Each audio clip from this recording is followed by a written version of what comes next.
Inigo Antxorregik depresioa lehen lerrora ekarri nahi izan du nire minaren etxean saiakerarekin.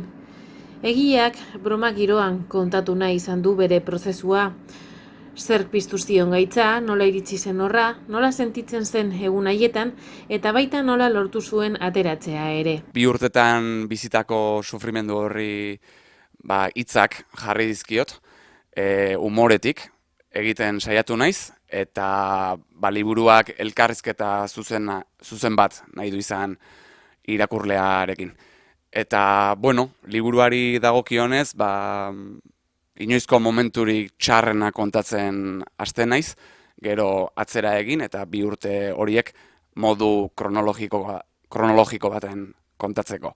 Garai batean uste nuen ez nuela inoiz gehiago libururik argitaratuko.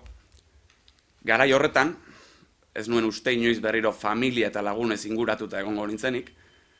Garai horretan, isolatuta nengoen. Eta garai horretan, ohetik altxatzea sekulako erronka zen. Hilda egon nahi nuen, depresioak horraino eraman ninduelako. Eta hain zuzen ere, garai horietaz hitz egin dut liburu honetan. Asko esan da, depresioaren gaia humorez tratatzen duen liburu bat dela hau. Bai eta ez.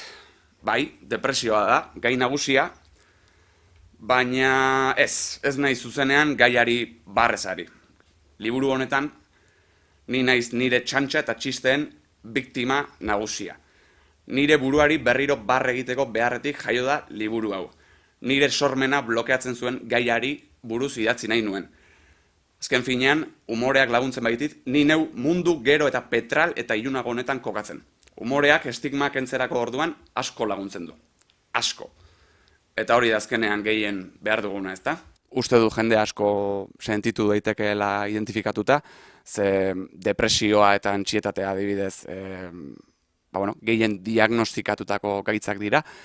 Eta tartean pandemia bat ere bizi izan dugu, eta horri ere egiten diot aipamena. Beti izan da garrantzitsua osasun mentalaz hitz egitea, baina konbertsazio horiek nazioarteko egunez eta poster politekin jantzitako egunez haratago emateko unea da. Lan asko dugu aurretik. Lan asko eta gogorra. Jakin nahi baduzue, edota bizitzen ari bazara horrelako egoera bat ulertuta sentitzea behar baduzu, aukeretako baduzu nire minaren etxean. Eskerrik asko.